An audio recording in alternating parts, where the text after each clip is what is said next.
Pronto? Eu estou aguardando lá no YouTube. Agora sim. Tá. Olá, boa tarde a todos e a todas. Sejam muito bem-vindos ao primeiro dia do 12º Seminário do Grupo de Pesquisa Literatura e Vida, com a temática Literatura e Educação Perspectivas, um evento proveniente da articulação entre diversas instâncias acadêmicas da Universidade Federal de Mato Grosso do Sul, campi universitários, programas de pós-graduação, cursos de graduação e grupos de pesquisa. Evento organizado pelos professores Hauer Ribeiro Rodrigues e Marcos Rogério Reck Dornelles, da UFMS. Hoje, teremos a palestra intitulada O Cinismo Cristão em El Regádio, de Francisco Santos, com o palestrante, professor, doutor Edelberto Pauli Júnior e o moderador, professor doutor Marcos Rogério Reck Dornelles. Gostaria de avisá-los que podem, ao longo da palestra, deixarem suas perguntas aqui no chat, que ao final nós estaremos lendo e passando-as para o palestrante. Também a lista de presença será disponibilizada ao longo da palestra. Peço que assinem a lista, pois ela será utilizada para a emissão dos certificados de participação. Bom, tenham uma ótima tarde e agora eu passo a palavra para o nosso querido moderador, professor doutor Marcos. Muito obrigado, Clauber. Muito obrigado ao nosso público. Boas-vindas a mais uma palestra nesta edição do 12º Seminário do Grupo de Pesquisa Literatura e Vida. Hoje temos a presença do nosso querido professor Edelberto Pauli Júnior, professor da UFMS, do campus de Aquidauana. O professor Edelberto transita pelas literaturas hispano-americanas, literatura espanhola, literaturas da América Latina, pelos conteúdos do diálogo entre literatura e filosofia. O professor Edelberto é doutor em literatura, em estudos literários pela Unicamp e mestre em estudos literários pela USP. Seja muito bem-vindo, Edelberto. Obrigado, professor Marcos, meu querido amigo. Obrigado ao Glauber também. E a todos os organizadores deste evento, e obrigado ao Grupo de Pesquisa Literatura e Vida pelo convite. Espero que essa fala seja útil e proveitosa para todos. Marcos, eu vou fechar a porta aqui porque está chovendo muito e o barulho pode... Fica à vontade. Bem que vocês estão ouvindo bem aí? Estão ouvindo muito barulho da chuva? Não. É bem residual. É porque ela já está diminuindo também um pouco.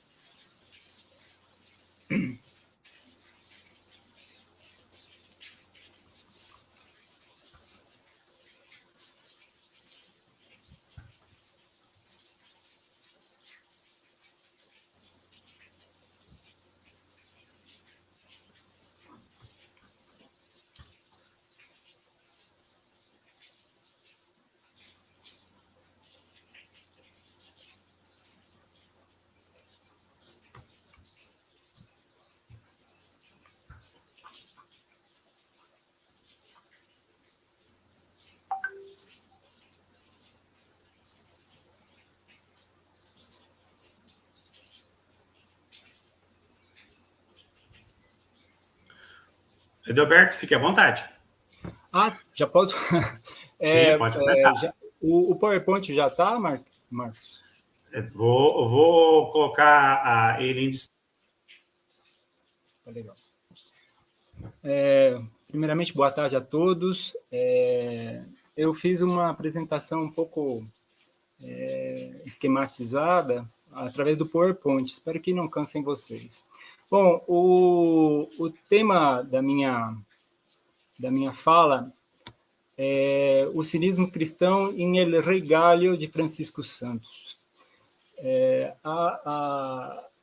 Essa fala faz parte do meu estudo de doutorado, que eu defendi faz pouco tempo, em 2020, na Unicamp, em que eu pesquisei essa obra desse escritor espanhol chamado Francisco Santos. A minha tese se chama A Sátira Cínica e a Grandeza do Ínfimo em Regádio, de Francisco Santos, e aqui eu vou apresentar uma ideia central que está nessa tese. Pode passar, Marcos, por favor.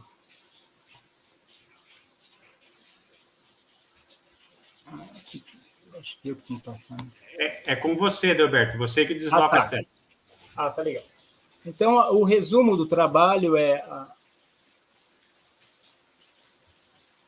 a partir de uma leitura do colóquio El Regalho, publicado em 1671, do madrilenho Francisco Santos, 1623-1698, precisaremos alguns traços da sátira cínica, sobretudo luciânica, não só no aspecto doutrinal, mas também nos tipos humanos que a representam e nos procedimentos literários que ela utiliza.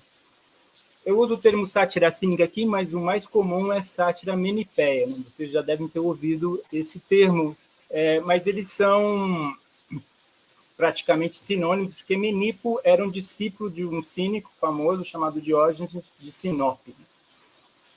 E o Luciano é aquele que ficará mais conhecido por levar essa tradição adiante, né? O Luciano de Samosata. A tese dessa apresentação se baseia nessa ideia do Marcel Bataillon, esse hispanista francês, que, estudando uma obra picaresca famosa da Espanha, que é o Gusmão de Alfarate, do escritor Mateu Alemão, ele entrevê um cinismo cristão na santificação da despreciada condição social, né? Uma condição social depreciada, mas santificada ao mesmo tempo, e na renúncia a todo lo que de esclavitud tiene el concepto de honor. Então, aqui, essa renúncia ao mundo cortesão, ao mundo da nobreza, também faria parte dessa ideia de um cinismo cristão, segundo Bataillon, e, como vamos ver, também faz parte desse texto que eu busquei para estudar. Então, antes de entrar propriamente na obra, eu queria repassar com vocês alguns princípios, alguns procedimentos estruturais da Menipéia, na verdade, do diálogo polêmico cínico que antecede a Menipéia, né? Que não é um gênero literário, mas era um gênero propedêutico, um gênero que os cínicos usavam para fazer discursos em praça pública ou para fazer discursos para os seus mesmos. Então, fora o primeiro tópico, são 6 tópicos, o primeiro tópico está muito associado à Menipéia, propriamente dita. A realização da sátira social, essa sátira com a atmosfera atual, né, através da fantasia. Esse também é um procedimento muito menipeu. Viagens, sonhos, transmigração da alma, espetáculo do além-túmulo, diálogo com a morte, julgamentos póstumos, visão panorâmica. Então, os cínicos são os grandes inventores desses diálogos dos mortos, né? Fazendo referência aqui ao texto do Luciano, Diálogo dos Mortos. Todos esses procedimentos aparecem na obra que eu estou estudando, menos o sonho e a transmigração da alma. Aqui se dá um procedimento mágico de metamorfose, né? Não um procedimento da mentepsicose, né, da reencarnação, como era comum e que os cínicos gostavam de parodiar e fazer burla, né? Esse elemento pitagórico da transmigração da alma. Então, todos esses procedimentos acontecem, mas eu não vou me ater a eles, vou me ater a outro aspecto da obra do Francisco Santos, né? O que aparece muito na obra do Francisco Santos é essa visão panorâmica em que os personagens olham as minudências, os acontecimentos humanos e avaliam esses acontecimentos. Bom, também é muito comum aparecer nesse diálogo polêmico personificação de ideias abstratas sobre a forma de alegoria ou de prosopopeia. Nessa obra que vamos estudar, que estamos estudando, aparece, por exemplo, personagem como a morte, durante a catábase dos personagens que descem ao inferno, né? A morte como um personagem aparece também, são 11 cantos, a partir do 5º canto aparece o tempo, que é um personagem importante, protagônico dessa obra. Então, nesses diálogos polêmicos, sempre apareciam essas ideias abstratas com as quais o orador dialogava com esse personagem ausente. Também é muito comum aparecer exemplos a imitar ou a evitar, né? No caso da obra de Santos, aparece o Diógenes, né, que é essa figura emblemática do cinismo antigo. Cinismo aqui não tem nada a ver, inclusive, com o que o professor André falou há pouco, né? Não é esse cinismo moderno, na verdade, é o avesso desse cinismo moderno que a gente tem costume de falar que a pessoa é cínica, né? O cinismo aqui é de outra natureza, tem essa forma ousada de falar, mas ele está baseado numa integridade ética exemplar, né? Até maior do que a de Sócrates, que é o grande mentor dessas escolas filosóficas da antiguidade, seja o cinismo, o estoicismo, o epicurismo, enfim. Outra figura que aparece muito é o cético Timon, que também é adorado pelos cínicos, muitas vezes é confundido com eles, o próprio Luciano tem um diálogo que chama Timon. E exemplos a evitar, dou 2 exemplos aqui, mas são vários, né? A Sardanápalo, que foi um rei assírio da antiguidade, que é famoso, que dentro da tradição seria um exemplo de rei tirânico, lascivo, e com todos os vícios possíveis. E Alexandre também seria um exemplo a evitar, no sentido de que Alexandre tem esse hábito de se apossar do mundo, né? Ele tem uma sede por poder, que também ele acaba sendo um exemplo dessa busca pelo poder, né?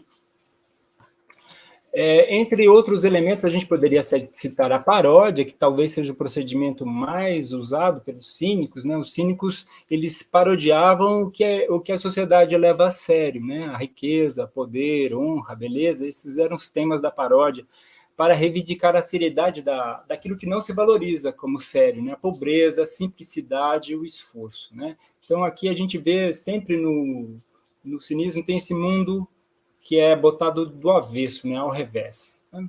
E os cínicos valorizavam muito a experiência ética na prática, né? Não na teoria, né? Eles viviam. Então, para eles era muito importante viver todo esse enfrentamento com a fortuna, como eles diziam, né? Então, são personagens que levavam para... Como os guerreiros levam para o campo de batalha a sua coragem, esses personagens levavam para o mercado, para a praça pública, a sua ousadia, a sua coragem para falar o que pensam, né? E usavam como exemplo a própria vida deles, né? No corpo estava inscrita a sua verdade, né?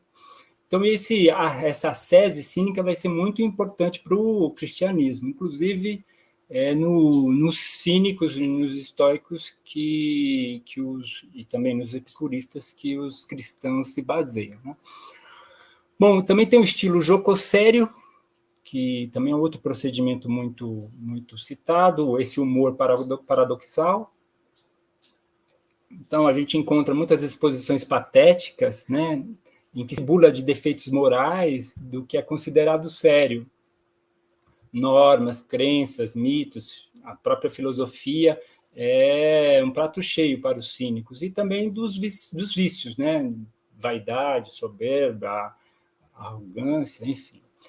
E também eles bulam, inclusive, dos superiores, como a gente vai ver, né, nessa obra que eu estou analisando, né? E também a carência do movimento dramático. Em geral, a sátira menipéia se faz com diálogos. No século XVII, ela já está sofrendo grandes modificações, né? Mas, em geral, cenas de vida, né, que trazem como exemplo, né, que são seres, em geral, são seres que estão sendo ridicularizados pelos seus defeitos morais, e aí acontece uma avaliação séria. Seriam esses os 6 tópicos do diálogo cínico que eu acho que dá para a gente introduzir aqui a questão da sátira menipéia. Marcos, me ouvem bem? Está tudo bem? Só me dá esse retorno, por favor. Sim, te escutamos bem e o vídeo está bom também. Tá, obrigado. Então, aqui é uma imagem do Lope de Vega, não temos imagem do Francisco Santos, mas sobre o escritor. O madrilenho Francisco Santos escreveu 16 livros, 13 deles em prosa e 3 de poesia. A atmosfera fantástica, como vimos, ela é parte estrutural da Menipéia, da sátira Menipéia, emoldura boa parte de sua produção, que compreende as últimas décadas do século XVII, entre 1663 e 1697. É um período que podemos dizer crepuscular dessa Espanha, que no século XVI foi um grande império. No final do século XVII, ela já sofre muitas... já há uma precarização da economia, da sociedade como um todo. O Francisco Santos ele tinha um ofício palaciano, ele era um soldado da Guarda Vieja espanhola, ele escoltou Felipe IV e depois o Carlos II, no final do século XVII. Mas, embora ele tivesse essa atividade cortesã e tivesse contato com a família real, ele em 1671, quando ele escreve essa obra, El Regalio, o Discurso de la Hormiga, ele era um soldado ainda de um contingente que não havia sido efetivado na Guarda Vieja, e ele era um soldado, como se diz, supranumerário, que não recebia auxílio nem de vestimento, nem de vestuário, nem de alimentação. Ele ganhava em torno de 1/3 menos do que um ajudante de pedreiro da época, e ele escreve essa obra e outras dedicadas ao Pedro Lasso de la Vega, que era a maior autoridade da Guarda Vieja espanhola, para adquirir o mecenato desse senhor, né? Então, embora ele já fosse muito conhecido, Francisco Santos vai ser o escritor no final do século XVII mais lido da Espanha, embora já tenha escrito 2 obras fundamentais assim para a obra dele, ele ainda é uma pessoa que tem um soldo salarial, um soldo muito baixo, né? E ele morava em Lavapés, que também é um bairro interessante, porque na Espanha tinha, no século XVII, mais ou menos 800 casas públicas de prostituição, né? E Lavapés era um bairro, um dos mais famosos, né? Que dava muito escândalo. Então, ali ele tinha sua matéria de trabalho, né? Vamos dizer assim. Essa obra, que eu vou me ater um pouco mais, né? Ela foi reeditada em 1991, né, por Victor Arispe, e o título original dessa obra é El Regalio Discursos de la Hormiga, Viaje discursivo del mundo, ingratitud del hombre. Então, o título original é bem maior, né? Aqui, um leitor culto do século XVII já perceberia que há um contraste entre animais, já relacionaria esse texto à estrutura das fábulas, e particularmente à fábula política, por ter um rei galho e uma formiga rústica, né? Então isso caracteriza muito bem, e aqui já há uma noção, já há um diálogo com um texto famoso, o texto do Luciano mais famoso, que é o Galo, ou o Sonho, né? Então o leitor culto já perceberia essas nuances, né? Viaje discursivo del mundo, também aqui a atmosfera fantástica, né? A importância do discurso, da oralidade, do mundo que se comenta, né? Não do mundo que se narra, mas do mundo que é comentado. Há uma invasão da retórica aqui no elemento poético, isso é muito comum no século XVII. E Ingratitud del Hombre, que é o aspecto satírico dessa obra, né? Há um rebaixamento da dignidade do homem, né? Um discurso que vem em oposição àquele discurso do século XVI, dos humanistas, como Pico de la Mirandola, Pérez Galdós e outros que escreveram sobre a dignidade do homem no século XVI. Aqui, nessa obra e em outras obras, Francisco Santos usa muito tópicas da miséria humana e do contemptis mundi, que é o desprezo do mundo. Há um elemento forte aqui de negação do do mundo, né? E eles se apropriam dessa tradição menipeia, porque, como vamos ver, os cínicos enalteciam o reino, a liberdade do reino animal, né, em oposição ao mundo das convenções, da civilização e todas as formas de, vamos dizer assim, de coação que o homem comum tem, né? Então, fazendo um resumo rápido da obra, né, após se salvarem de um naufrágio, o rei Galo transforma a rústica formiga em ser humano, para que conheça a natureza do homem. Desde as mais altas montanhas, o galo, na qualidade de senhor, e a formiga de conselheiro, avaliam os atos humanos. Nesta viagem alegórica, a atenta e laboriosa formiga coloca à prova o modo de vida palaciano do galo, assim como o mundo maravilhoso da ave, filha de Mercúrio, provoca no humilde inseto a experiência dos extravios, juízos, opiniões da forma humana. Ao final, ambos optam pelo regresso à condição animal, né, que é uma característica do cinismo também. E, lendo as preliminares, quando a gente trabalha com texto do século XVI, XVII, XVIII, é importante ler bem os paratextos. Algumas edições modernas nem trazem esses textos tão fundamentais para a leitura, né? Aqui eu seleciono alguns tópicos. Essas preliminares podem ser aprovações, dedicatória ao leitor, enfim, né? Os paratextos.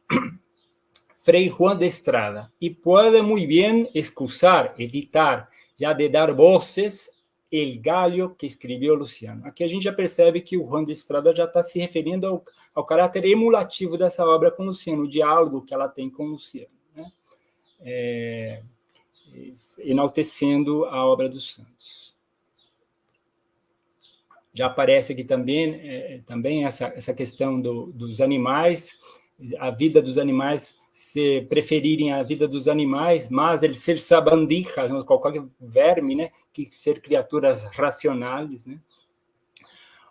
Também aparece a definição do galo como hijo de Mercúrio, filho de Mercúrio, que é um guia condutor das almas até o Hades, né, até o inferno. E a formiga também, ao demonstrar seu desejo de ver o mundo, ela compartilha elementos interessantes com Caronte, principalmente com Caronte, o texto de Luciano, que é dedicado ao barqueiro, né? O barqueiro, certo dia, pede a Hermes para que o leve até o mundo, né? Uma folguinha do inferno, para que ele saiba por que os seres humanos, quando vêm para o inferno, começam a gemer e chorar desesperadamente, né? Então ele quer saber por quê. Então, eu selecionei esses trechos porque os dois personagens são guias de almas nas provações, né? E uma definição do mundo que aparece nas preliminares o mundo é todo ele feito como um prado de bestas, né? Sin mirar, sin conocer-se a si próprio, solo conhecem as faltas ajenas, né? Só conhece as faltas dos outros, né? Então, essa é uma característica filosófica também, né? Sócrates dizia que aquele que não examina a si mesmo não merece o título de homem, né? E isso é muito próprio dessa tradição filosófica, seja do cinismo, do estoicismo, de um exame de consciência, né? E esse é um bordão que perpassa a obra. Esse texto que ele Regalio, ele está dentro dessa tradição do diálogo de transformações, que é uma tradição menipeia, forte, e que ela começa com o Grilo de Plutarco. Mas o Galo de Luciano, que é a referência de Santos, é uma das obras fundamentais também. Então, o texto de Santos, ele emula, né, no sentido da mimesis, como poiesis, como produção, há essa característica de emulação, como não há essa noção burguesa de plágio, originalidade, vanguarda, superação, não há nada disso, né?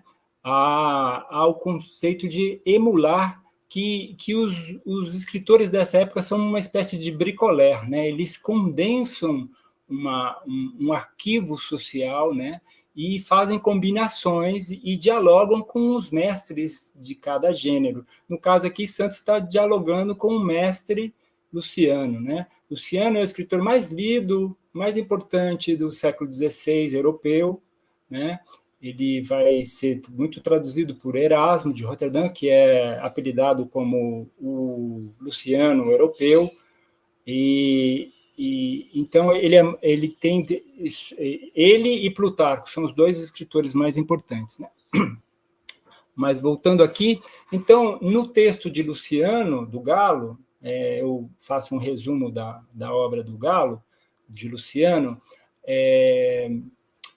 Dois personagens básicos, o Galo e o sapateiro Micilo. Micilo está em casa sonhando, se deleitando com seu sonho de riqueza, né? Porque o Micilo é o paradigma do avaro, né?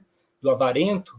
Ele está lá sonhando com seu sonho de riqueza, sonha que o seu vizinho Eucrates tinha dado a sua herança toda para ele, então está lá se deleitando, quando no meio da madrugada o galo começa a cantar desesperadamente, ele acaba acordando com muita raiva, quer matar o galo, e de repente o galo começa a falar, e entre outras coisas diz a ele que em outras vidas foi o filósofo Pitágoras. E aí começa um diálogo diário com o galo, e o galo passa a ser o mestre do sapateiro Micilo, e esse galo cura, por uma terapia de poder e de ouro, cura Micilo dessa avareza e o faz compreender que a posição dele, que o Estado, o humilde Estado, é mais seguro, é mais proveitoso que o grande Estado que ele tanto almeja,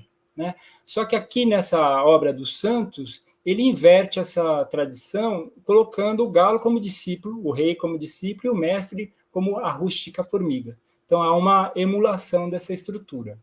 Também a gente percebe que há uma emulação também na relação de castigo e purificação do asno de Apuleio e do asno de Luciano, com o regresso à fisiologia dos brutos, né? No asno de Apuleio, o Lúcio, curioso, né, acaba confundindo as poções e se transformando em asno. Esse é o seu castigo, transformar-se em animal. A sua redenção, a sua purificação vai ser o retorno à forma humana, né? Aqui acontece justamente o contrário.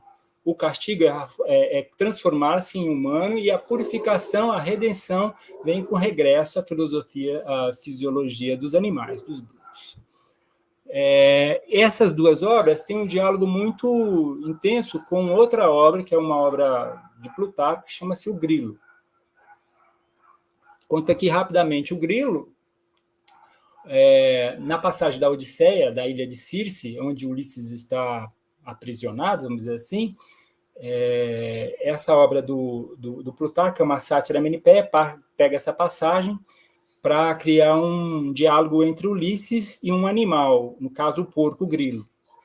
Ulisses pede a Circe, a feiticeira, que permita a ele ter um diálogo com um desses guerreiros gregos que foram transformados por ela em animais.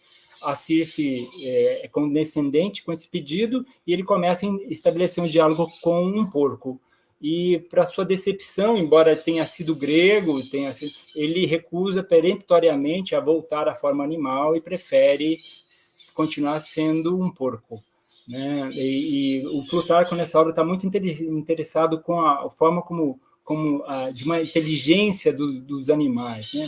Claro que é uma obra menipéia, fantástica, né? Mas é muito interessante. Então, como no Grilo de Plutarco, os protagonistas, o galo e a formiga, experimentam ambas formas, animal e humana, para, ao final, preferirem a condição de feras, isenta de pecado e perdão.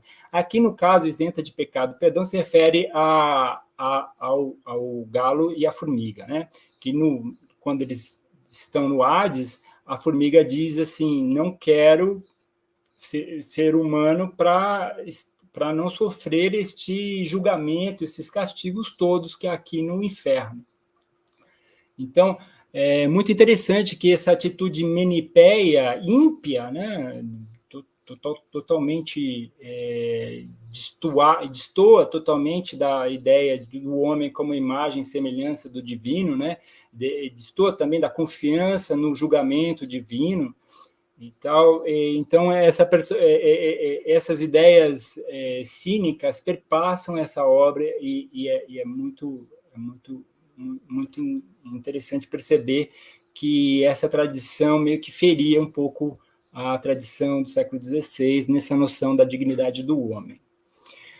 E o Diálogo dos Santos se enquadra nos reformadores da Menipéia do século XVII, né, que ele une o diálogo didático, esse diálogo que tem um mestre, tem um discípulo, com os recursos alegóricos e fantásticos muito comuns em obras como El Criticón, de Baltasar Gracián, o grande jesuíta espanhol, né, que fez toda uma filosofia dos cortesãos, né, e da poética de agudeza, e Los Sueños, de Francisco de Quevedo, né, que também era chamado Luciano Espanhol, principalmente da sua obra El Mundo por Dentro, que tem um personagem chamado Desengano, que é talvez a mais estoica dos sonhos do Quevedo. Essas duas obras são muito importantes para Santos. Santos cita muitas vezes essas obras. Então, nesses diálogos de transformação, tem sempre a aventura e que coloca em questão uma verdade, né? Uma perspectiva da verdade. A aventura, nesse caso, põe à prova uma questão retórica, uma retórica deliberativa. Qual seria o estado mais seguro e proveitoso? A condição de príncipe ou a vida simples, a moda cínica cristã? No texto de referência, Luciano, o Micilo acaba aderindo tendo clareza que o universo de Sapateiro seria mais seguro, seria mais tranquilo que o mundo de riquezas e poder, né? E essa questão se apresenta aqui na obra também, embora os críticos anteriores, e entre eles grandes críticos, não tenham notado com clareza essa questão. E essa questão retoma uma tópica da fortuna, uma tópica cínica, estoica, que diz que a riqueza verdadeira é da descrição, né, da virtude, do ato ajuizado e racional, do controle do corpo, não é baseada em dinheiro, origem e presunção. Retoma-se essa tópica, e essa tópica está situada entre as causas do gênero humilde, as causas retóricas do gênero humilde. Esse topos, em parte torpe, em parte honesto, não é aceito facilmente pelo leitor por parecer vida triste. Aqui eu cito Miguel de Salinas, que escreveu a primeira retórica castelhana da Espanha. Os gêneros da retórica, os mais usados, havia o gênero honesto, né, que tinha adesão imediata do público, tinha o gênero vergonhoso, que contava com o rechaço, a recusa do público, tinha o gênero ambíguo, de causas ambíguas, né, que, como este, em parte honesto, em parte vergonhoso, e também tinha o gênero humilde, que tratava de coisas consideradas insignificantes, né? Esse topos, então, embora seja parte do gênero humilde, ele também tem ambiguidades, né? E a formiga tentará vencer essas ambiguidades, mostrando com argumentos e com exemplos para o galo que o estado humilde, que o estado rústico e humilde é mais seguro e proveitoso. Eu vou tratar aqui um pouco da mimesis, numa noção de mimesis como uma correção simbólica. A mimesis aqui eu estou me referindo à poética aristotélica, que é a poética que vai basilar a discussão, né? Desde a antiguidade, os artistas imitaram seus personagens melhores ou piores que o homem comum. O riso, o ridículo, é o lugar da representação do ínfimo, artesãos, servos, parasitas, cuja ação é vituperável, né, condenável, censurável. Em seu texto El Arte Nuevo de Hacer Comédias, um texto preceptivo muito importante do século XVII, Lope de Vega, o grande dramaturgo espanhol, né, que escreveu mais de 400 peças, é um gigante, né? Ele aconselha o poeta El lacaio não trata de coisas altas. E essa recomendação está na poética de Aristóteles, está em toda a tradição aristotélica. O próprio Lope de Vega não cumpre muito bem essa determinação em algumas obras, né, em que a dignidade, ele dignifica o baixo, né? Fuenteovejuna, Juan Labrador, são obras em que o rústico tem uma dignidade. São obras bem interessantes, inclusive. O tom jocosério subverte o decoro, né, as normas de composição poética e as normas também de ação, né, do cortesão, ao tornar o superior motivo de pilhéria, de zombaria de humilde e destemido criado. Né? Então, isso que acontece na obra. Então, havia essa coerção simbólica dessas sociedades baseadas em fundamentos políticos teológicos muito rígidos, né? Em que, se você não tivesse uma adequação dos gestos, das palavras, você era considerado vulgar. E isso também acontecia na poesia, por isso que eu chamo de coerção simbólica. Então, de onde vem essa autoridade moral do rústico? Eu pensei nisso, lendo as anedotas do Diógenes, eu percebi que tinha muito a ver com essa posição que já estava nas anedotas antigas, né? Nas anedotas de Diógenes, se representa como melhor do que costumamos ser um vagabundo de vida efêmera que mostra toda a grandeza de sua condição a ponto de vituperar os homens mais poderosos e influentes, como Alexandre, seu pai Filipe e Platão. É o prazer de Diógenes colocar a sua vida em risco, muitas vezes, para condenar certas atitudes desses personagens. Né? Dessa maneira, as anedotas imitam o superior pior do que é e o inferior melhor do que é. No caso, a diferença básica entre eles procede da virtude e não da função social que eles exercem. Então, isso já estava lá nas anedotas cínicas. Aqui eu trago uma imagem desse encontro famoso entre Alexandre e Diógenes, o Piolento e o Magno, como diz Quevedo, numa obra do século XVII de Gaspar de Crayer, que é esse encontro. Diógenes está lá tomando sol na sua ânfora de óleo, né?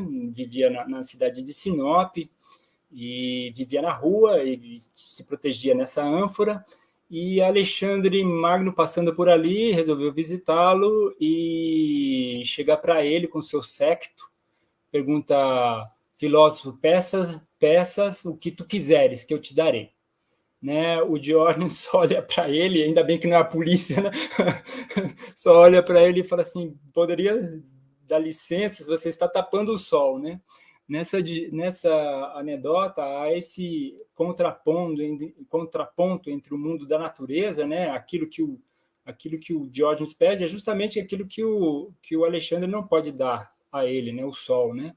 Então, essa é a oposição entre a noção de natureza e a noção de costumes, de leis e civilidades representadas aqui pelo Alexandre Magno.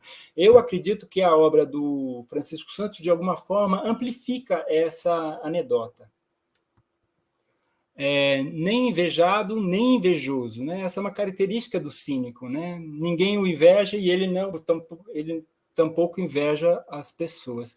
Aqui no canto 1 há um trecho de argumento da formiga para o rei Galo. A formiga, o rei fica sabendo que quando os dois estavam no navio, a formiga teria salvo a vida do Galo, né? E o Galo, surpreso, ele também fala: eu também te salvei uma vez que você estava carregando um grão de milho e vinha um verme e eu comi e você ficou livre, né? Do verme. Aí a formiga contrapõe, né? Eu vou tentar ler em espanhol e traduzindo ao mesmo tempo. Mas um rei, embora vaya desnudo el cuerpo, esteja sem roupa, leva a cabeça coberta de ouro. Né? A formiga também estava com a cabeça coberta de ouro quando estava com um grão de milho. Né? mas o rei sempre leva a cabeça coberta de ouro, bem comparado ao castor, que os caçadores não lhe buscam por acabar sua persona. Aqui ele se refere, os personagens usam muitas fábulas do Esopo para contrapor argumentos, né? E aqui a formiga está usando essa fábula famosa, a fábula do castor. Né? Depois eu explico um pouco mais sobre ela. Não para matar o castor, mas para roubar a pele dele, né?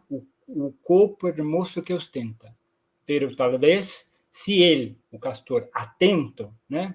É um ato filosófico, estar atento, não lhe arroja de si a própria pele, suelen, costumam matar-lhe por quitar-se-lhe. Matar o castor para tirar a pele. E assim, tu não podrás cantar como eu. Cantavete vacus, coram, latrone viator. Que quer dizer, no provérbio espanhol, canta el pobre sin surrón a las barbas de ladrón, que sai da sátira 10 de Juvenal. Surrón é a bolsa, né? O pobre não tem bolsa, não tem dinheiro, não tem nada, ele pode cantar tranquilo diante dos delinquentes e ladrões, né? O que a formiga está dizendo é que você não pode fazer isso, como eu. Pero tu, diz ela, né, para o rei, encantando, descubre envidias contra ti. Yo no, que como vai a sola, segura caminho. Né? Então, aqui a defesa do humilde Estado, né, que é seguro, tranquilo e mais feliz que o Estado do rei, que sempre está sofrendo a inveja de alguém. Né? Essa fábula do castor é interessante porque no texto de Esopo e também nos emblemas de Alciato, que são emblemas famosos, né? O castor é aquele que arranca o próprio testículo e joga para os caçadores para que eles fiquem com o testículo e ele possa sobreviver. Né? É uma fábula um pouco fabulosa, talvez, eu não busquei saber certo se isso procede. Mas é uma metáfora do procedimento que acontece com muitos filósofos que preferem abandonar suas riquezas a perder a vida. Né? Isso aconteceu com Aristipo, que era um discípulo de Sócrates, que vai dar origem ao epicurismo, aconteceu com Crates, aconteceu com Mônimo, aconteceu com outros cínicos, né? Aconteceu com o próprio Menipo. O Diógenes foge da cidade onde ele morava com o pai, porque ele é acusado de falsificar a moeda, ele era rico, então ele passa a ser pobre. Bion de Borígenes também, ele frauda o fisco e aí acaba se dando mal e acaba se tornando filósofo. Então, é uma tradição. Então, aqui também há um elemento que é comum, essa metáfora do castor também tem a ver com esse despojamento cínico dos bens materiais para que você possa viver de forma filosófica, viver de forma mais livre. Né? Então, aqui eu já retomo um pouco da ideia da autarquia, da autonomia, né? Que é a forma de criar as próprias leis dos cínicos. Né? Os cínicos têm desprezo por todas as normas de condutas regidas por sentimentos de honra, reputação e de vergonha. Né? Diógenes se masturbava em praça pública, dizendo que se Agamenon tivesse feito isso, não tinha acontecido a Guerra de Troia. Né? Crates e Hipparca, dois filósofos cínicos, também faziam sexo na praça, porque diziam que o que é belo por natureza não pode ser escondido. Então, o cinismo é uma escola filosófica muito interessante, porque ele une integridade moral assim, severa mesmo com o despudor. Né? São sedição e tabu, é uma coisa só os cínicos. Né? Adaptação total às circunstâncias externas e autonomia completa no âmbito das decisões pessoais relativas à ação. Né? Os cínicos seguem a própria lei, não a lei dos homens, mas as leis filosóficas. Né? Simplificação da vida material que permite observar a sociedade e o comportamento dos demais sem se ver nem material ou mentalmente coagido. Né? Essa discussão que a formiga faz para o rei. Né? Você sempre está coagido, né? Sem teme perder o luxo, o dinheiro que você tem, né? E isso causa problemas de coação mental. Ao contrário da condição de rei, cuja autoidentificação e autoestima necessitam de súditos que o reconheçam publicamente como superior. Então, ao contrário do rei, a formiga não precisa dessa autoidentificação e autoestima, né? E aqui a discussão final já do livro, né, no poema final do livro, em que a formiga termina o livro com esse poema, que junta a defesa do humilde Estado em oposição à servidão honrada, né? E durante o livro ela usa muitas tópicas, né? Aqui, para embasar a sua defesa, né? Retórica. Ela usa desde o justos meios, né? Que é a noção ética do Aristóteles, a áurea mediocritas, que Horácio também, né? Nada de extremos, né? Tem contenção, né? E Beatus Ilis, que é a ideia do sábio que se retira na solidão e que vai viver no prazer da natureza, que é uma tópica epicurista, né? No caso aqui tem essa tópica da soledade dichosa, a soledade feliz, mas não chega a ter esse enaltecimento desse contato com a natureza. Eles vão para um deserto, né? Tem a ver mais com o ascetismo cristão. Então, vamos lá. Oh, que feliz estado suele, né? Escorrer el hombre por seguro. Se acostuma, né? Escolher o homem por seguro. Del confuso cuidado, livre seu pensamento e trato puro, né?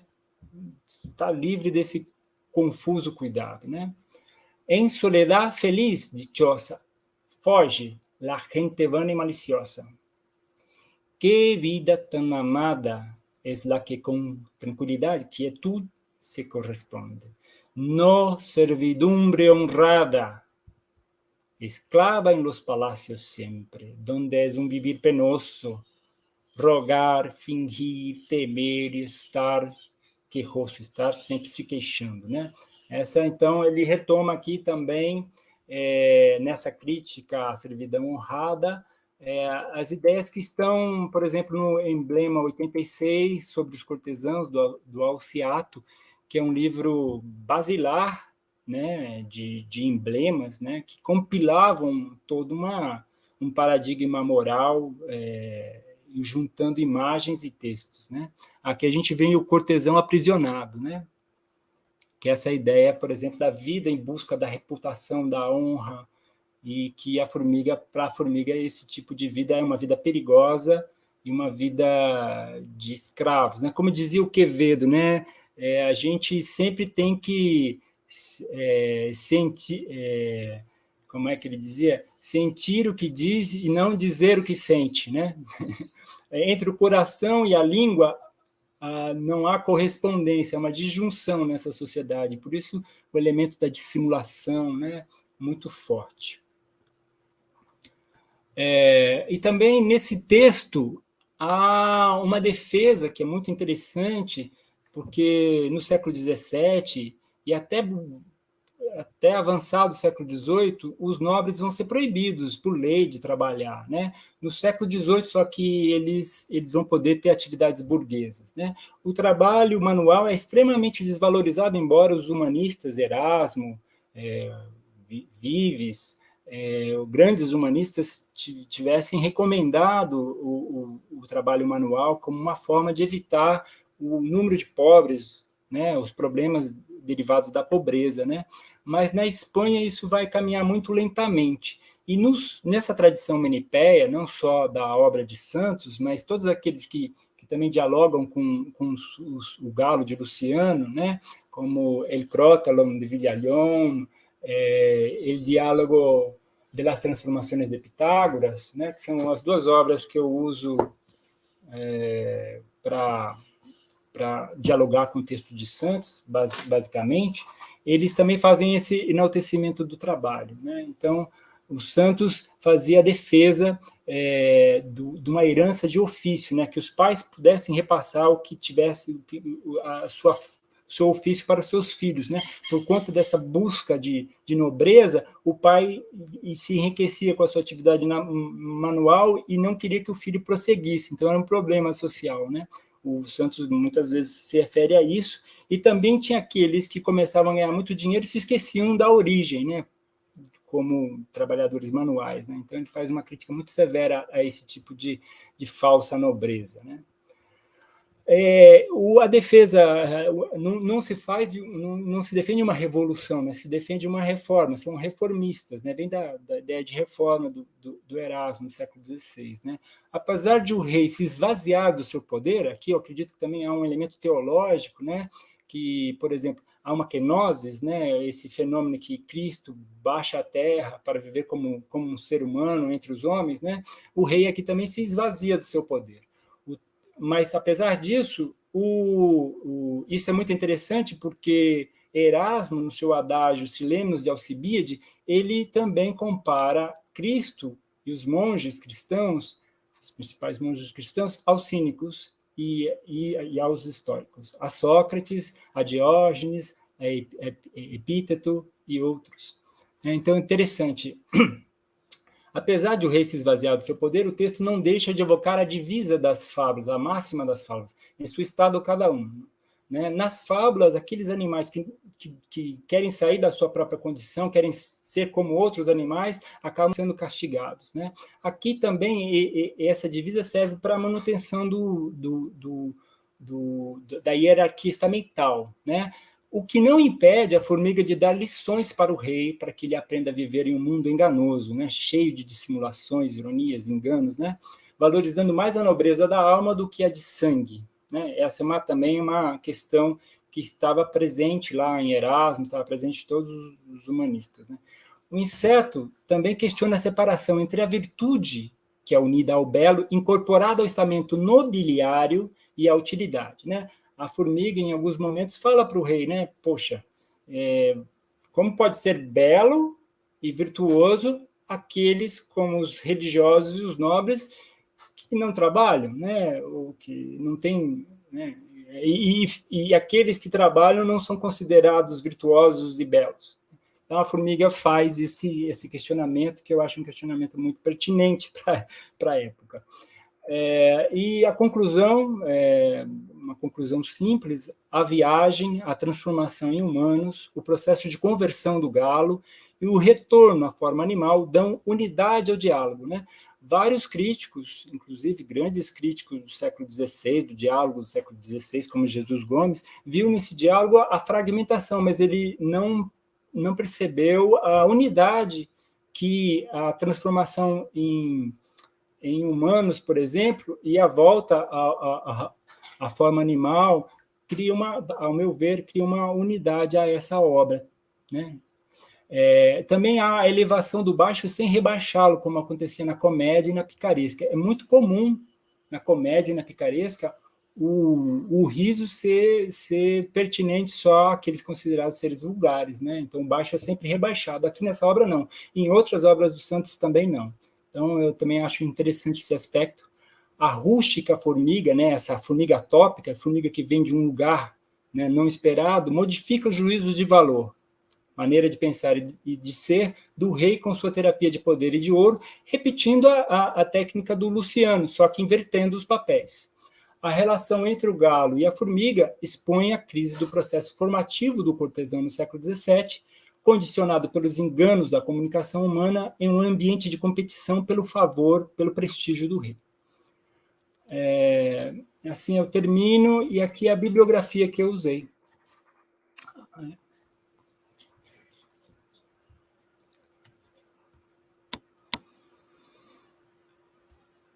Espero que não tenha sido muito rápido.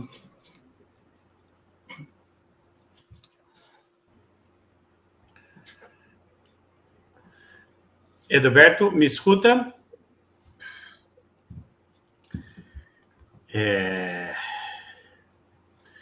Muito obrigado pela sua apresentação. É um assunto bastante impactante e, mais do que isso, bastante contrastante com a nossa sociedade atual, com a nossa sociedade contemporânea, no sentido de que talvez a gente até tenha uma relação de paradoxo entre épocas, né?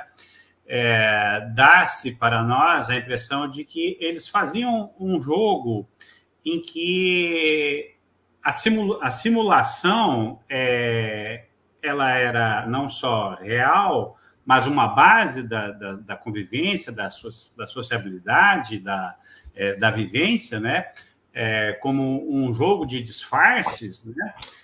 Talvez contrariamente aos dias de hoje, em que as pessoas fazem esse jogo pensando que os outros não sabem que isso é uma simulação, né? E a gente tem aqui um encontro histórico, né? São dois momentos, e não só dois momentos, mas duas situações econômicas e sociais que atingem um determinado ápice, um determinado apogeu, né? Nós temos, de uma parte, uma sociedade europeia, a sociedade espanhola, mas não só espanhola, francesa, italiana, e que atinge o cume, atinge um ponto mais alto de um determinado cultivo das letras, cultivo das artes, mais do que isso, da sociabilidade da corte, da sociabilidade cortesã, atinge aqui o máximo que se poderia prever naquele momento da evolução dos meios materiais, dos bens de produção, né, e dos modos de produção, do que se imaginava possível, né, principalmente com o advento da pólvora como arma de fogo. Então, aquele nobre medieval, ele dá um salto gigantesco e no século XVII ele é dono do mundo. E mais do que isso, ele ainda cultiva lá as suas virtudes da nobreza e faz disso um jogo, né, uma simulação em que isso é de comum acordo entre todos. Eu teria duas perguntas, né? Uma é a comparação com o jogo que a sociedade faz hoje, que as pessoas descaradamente mentem, pensando que a gente não sabe que é um jogo. E a outra pergunta também é uma espécie de paralelo com um escritor português. Eu gostaria que você falasse aí da possibilidade da gente poder comparar o Francisco Santos com o Dom Francisco Manuel de Melo. No caso específico aí do Dom Francisco Manuel de Melo, ele vai pegar num período assim de intervalo, quase que de desaparecimento de Portugal, que é o domínio espanhol na Península Ibérica. O Portugal está sob o domínio da Espanha. E aí, depois, passado esse período, o Dom Francisco Manuel de Melo, ele atua como português, mas durante muito tempo ele atuou como espanhol, sendo aí um português. Eu gostaria que você dissesse aí um pouco sobre algumas semelhanças entre o Francisco Santos e Dom Francisco Manuel de Melo, de eles viverem nesse contexto do mundo da nobreza, que começava a colher os benefícios do capitalismo nascente, que era o mercantilismo, né, que poderia gozar aí da junção da servidão na Europa e da escravidão no planeta inteiro, né, do avanço de vários meios e modos de produção, e, ao mesmo tempo, ter todo esse cultivo da corte, da arte, da literatura, né? E a gente vai saber que esse momento histórico depois deixa de existir, né? Ele não consegue, porque a nobreza entra em contradição, né? Entre cultivar vários elementos que a gente poderia considerar humanistas, né? Como retórica, linguagem, filosofia, artes, né? E manter a sua estrutura econômica. Obviamente que ela opta pela segunda, né? Gostaria que você falasse das duas questões aí, do paralelo desse grande momento que os dois escritores viveram e dessa comparação entre a sociedade contemporânea, né, que faz jogos de simulações e dissimulações, pensando que isso não é visível, e aquela sociedade do século XVII. Bom, obrigado pelas questões, Marcos. Então, essa questão do cortesão é interessante, porque se a gente tem uma ideia da ideia de cortesão italiana, por exemplo, do século XVI, não é a mesma do século XVII. Já há no século XVI há essa preocupação forte do cultivo da alma mesmo, né? Do cultivo das artes, do cultivo das letras e da educação, né? Uma educação refinada, de corte. E a preocupação enfim, com a boa governança, seja de si, seja dos outros. No século XVII, já tem uma configuração um pouco bastante pessimista desse humanismo, né?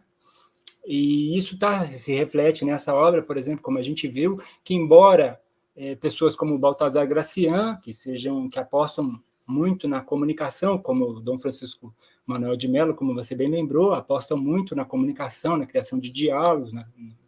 Eles também têm um cuidado, né, com o elemento de dissimulação, e inclusive aparecem termos paradoxais, assim como dissimulação honesta, né, para os cristãos. Você não precisa mentir, você pode dissimular sem mentir, né?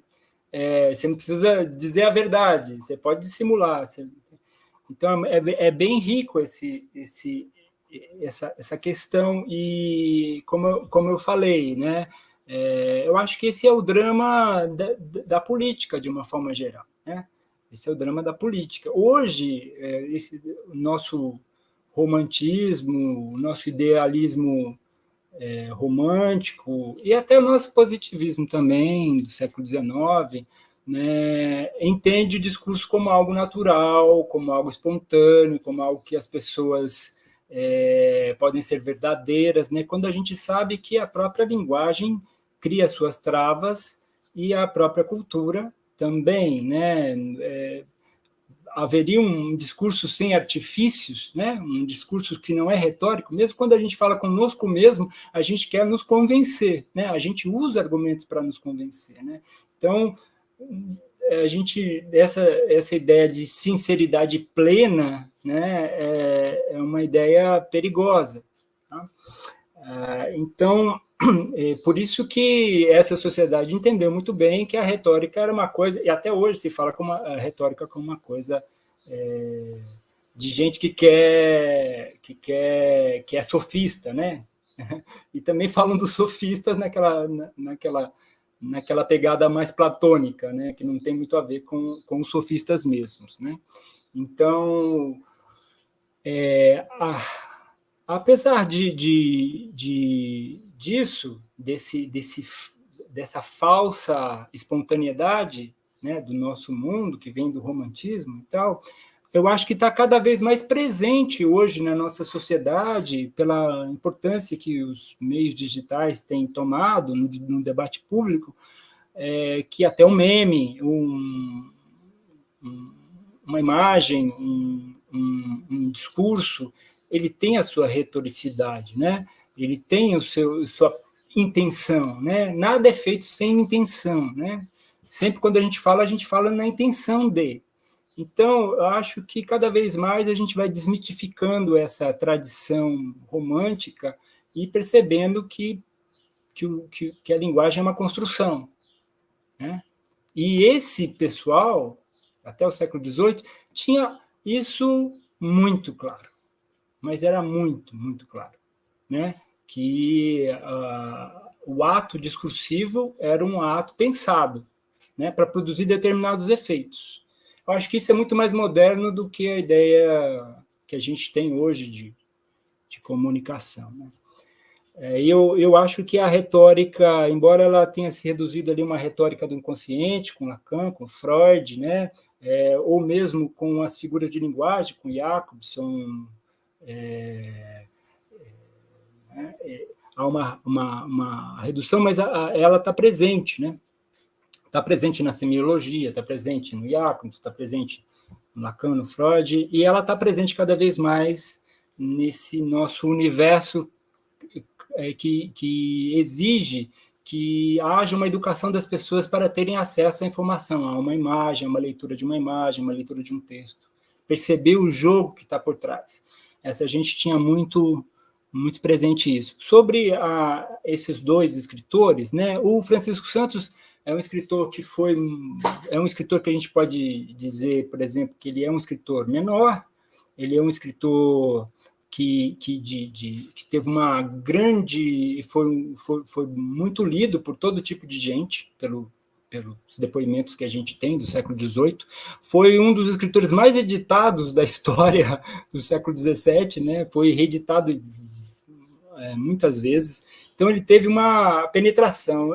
Eu acho que ele teve uma penetração porque ele sai desse campo rebuscado, gongórico, da agudeza, ele se aproxima mais do Gracian, que tem uma agudeza menos rebuscada, e ele também é um escritor que escreve sátira, então ele escreve algo muito atual, embora seja fantástico, né? Tem uma penetração muito forte, porque ele dialoga com os estamentos ordinários, medianos também, né? E fala a partir desses estamentos, e por isso que eu retomei alguns elementos da sua própria biografia, porque a gente sabe como uma obra do século XVII é muito mais importante as tópicas, é muito mais importante as sentenças, as máximas e as tópicas que configuram o texto do que a experiência do autor, né, para o entendimento desse texto. Mas, em determinados casos,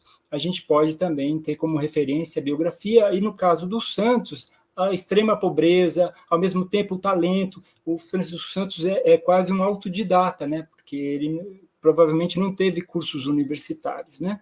Então, ele é uma voz dissuante ali, ele fala coisas que, inclusive sobre o trabalho, muito interessantes, que poucos falaram no século XVII, né? E, ao contrário do Francisco Manuel de Mello, que ele era... Eu não me lembro o cargo que ele exercia, ele foi uma figura importante para o Filipe IV, né? E é um escritor... Que tem uma obra vasta também, eu não conheço muito, ele tem uma obra sobre recuperando a tópica tradicional da vida na aldeia, a vida na corte, né, que se relaciona com a defesa do humilde Estado, né, como eu me referia.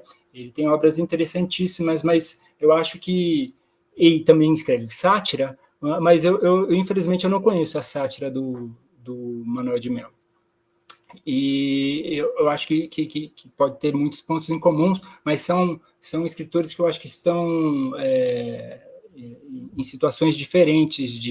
O Francisco Manuel de Mello não lutava para sobreviver, para alimentar sua família, então acho que ele não passou por essa pobreza e essas dificuldades que o Francisco Santos passou, e que se apresentam também na forma como ele coloca as questões de dificuldade econômica, dificuldade de sobrevivência, né, nos seus textos. Não sei se eu te respondi, Marcos. Sim, respondeu sim. Você ainda aprofundou mais, né, principalmente quando fala aí da sociedade contemporânea, que tem uma retórica e finge não ter essa retórica. Justamente. Clauber? Só vou estar repassando o comentário da Luciana, que ela disse que gostou muito da partilha de conhecimentos, momento riquíssimo. Algo maravilhoso.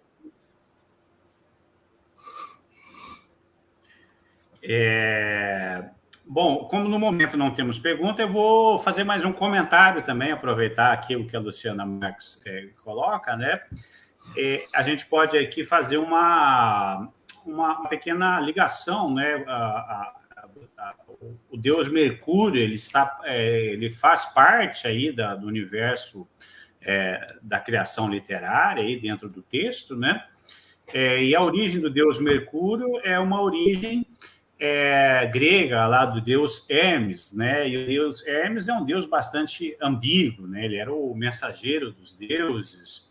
Ele conseguiu dar o balão no Apolo e roubou o rebanho do deus Apolo. Ele era encarregado de transmitir as mensagens dos deuses, e ele era cultuado por vários estratos sociais do povo grego e depois do povo romano, estratos sociais bem diferentes uns dos outros, né? Ele era o deus das estradas, o deus dos caminhos, ele era o deus dos ladrões, o deus dos comerciantes, né? Então, ele era muito amplo. E nesse sentido, muitas vezes as pessoas falam em discurso hermético, porque vem do deus Hermes, né? Que tem que falar por enigmas, por discursos que vão trazer aí uma certa dificuldade de encontrar a chave, né? Até mesmo o comerciante ele tem que ter um pouco de Hermes e ser enigmático, né? E por fim, os vários estratos aí que o Hermes tratava, né? E a gente vê isso também na necessidade aí de uma habilidade ou de uma virtude na construção da retórica, na construção do discurso aí. Edelberto, agradeço muito a sua participação, agradeço muito a sua palestra. Ficamos todos aqui muito mais ricos com essa apresentação, com essa espécie de comparação, não somente isso, mas com esse diálogo que a gente consegue ofertar não só entre literatura e a criação artística, como se nós tivéssemos um contínuo que consiga fazer uma reverberação para todas as épocas, né? Então, nesse sentido, o Francisco Santos é muito rico. Os universos que ele aponta, o universo da filosofia cínica, que às vezes se aproxima da filosofia histórica também, são muito impactantes. Agradeço muito a sua presença, peço desculpas aí pela questão do sinal, que não estava bom, demorou até para a gente poder começar, tanto a sua palestra quanto a palestra anterior, e são suas aí as palavras finais. Bom, eu agradeço muito a você, Marcos, meu querido amigo, ao Glauber, por esse apoio também, a todos os organizadores e participantes do evento, e estou muito feliz de poder contribuir.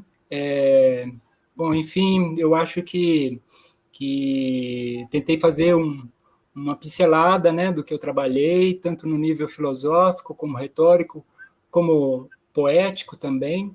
Então, espero que tenha sido útil e, de coração, um abraço a todos vocês e continue aí fazendo esses eventos maravilhosos que a gente precisa cada vez mais, de mais comunicação literária. Um beijo, então, e agradeço, viu, Marcos?